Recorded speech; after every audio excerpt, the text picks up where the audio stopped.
3 to 5 years, a potential market correction or a recession? That's what everybody's saying.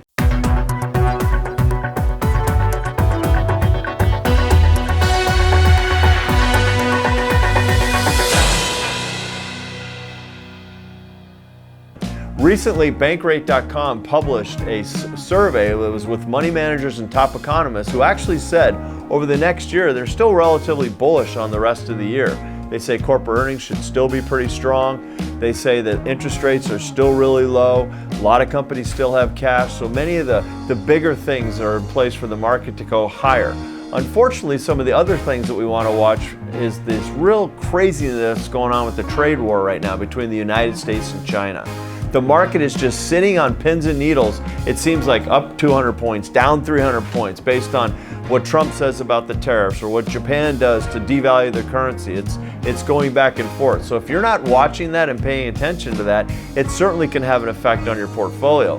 One of the things that we're particularly nervous about is the upcoming election. Again, Trump is going to go up against somebody. If it's a Democrat, we may see some changes as far as if a Democrat's elected, as far as what happens with taxes, what happens with interest rates, what happens with the economy. Things could accelerate and interest rates could go higher, taxes could go back up. So again, that can be a perceived negative for the market. The other thing that we're seeing right now is gold and silver are moving up.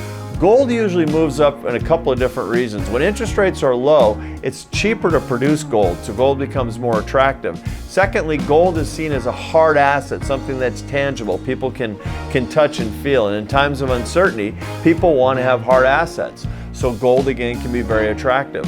Lastly, the asset itself has really been kind of undervalued. It hasn't participated in any meaningful rally here in the last couple of years. So we're seeing gold and silver move up. So again, the market may not be as strong, but yet gold and silver or some of your commodity stocks could be something that you may want to consider.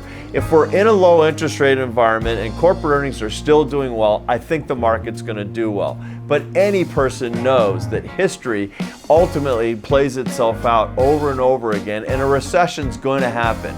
We're going to have a correction, we're going to see interest rates go up, and we're going to see taxes eventually go up. We've been pounding the table that if you aren't positioning some of your assets in your portfolio to be a little bit more protected, to go ahead and not participate in the craziness of the market, that you potentially are going to get whipsawed. You're going to learn the ups and the downs, and it's going to be a heart monitor. We like to preach what we call the stair step, whereas we'll keep your foot in the water, but we're just not going to put your whole leg in the water.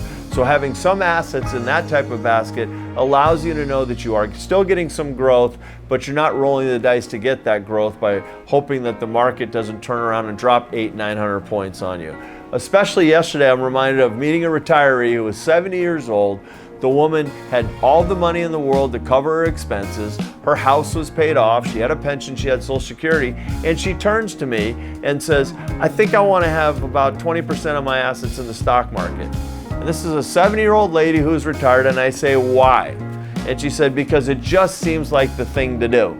I don't think that that's the right way to approach the market. Again, she says longevity's in her family, so I don't have a problem with the piece of the portfolio being invested in longer-term stocks to outpace inflation and help her money grow, but she's doing really well as it is. So I don't think she has to stretch for a bunch of risk to continue to meet her expenses and have a great lifestyle and a happy retirement. So like any other advice that I tell you, make sure you understand what you're doing with your money, why you're doing it, and the risks that potentially are involved.